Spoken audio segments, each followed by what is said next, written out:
All right, this video is going to be to talk about how to do an effect in your collage. You will need an effect to add some form of um, emphasis somewhere in your collage.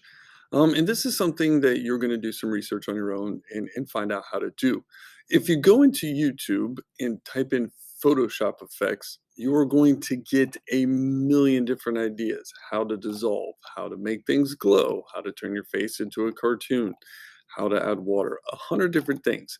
Try to have something a little more in mind. For example, I want my Lamborghini to look like is in motion. So I know I want it to be like a blur or an action effect. So there's a blur effect. All right. And here's a blur. Here's a motion blur. All right. That's what I want. So have in mind what you want to do for your effect before you start. Do you need things to glow, blur, dissolve? In my case, I want my Lamborghini look like it's moving fast.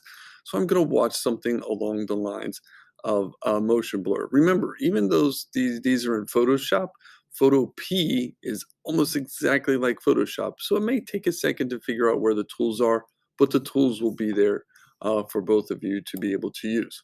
All right, so now you can see here in Photoshop that I have my Lamborghini and it looks like it is a motion blur. There are a few things I will tell you just about this effect that I think will help you with all of your other effects.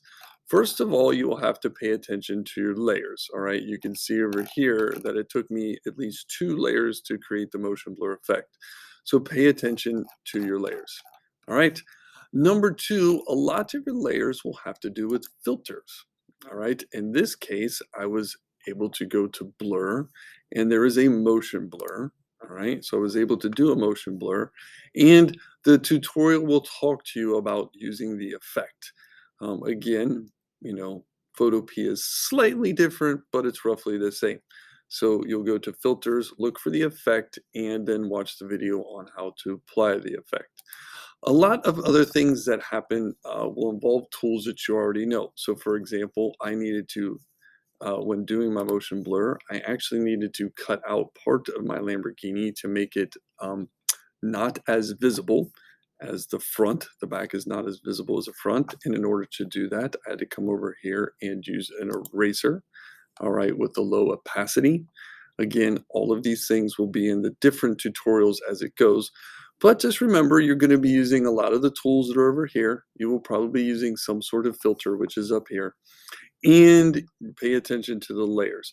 Take your time. All the effects are different and they all have really cool. But remember, you want something that's going to make sense.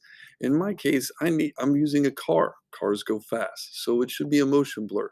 Maybe if your character is doing something exciting, then they're like on fire or they're glowing.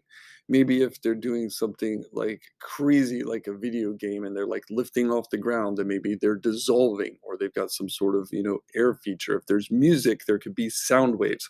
So think about those things when you're trying to create an effect.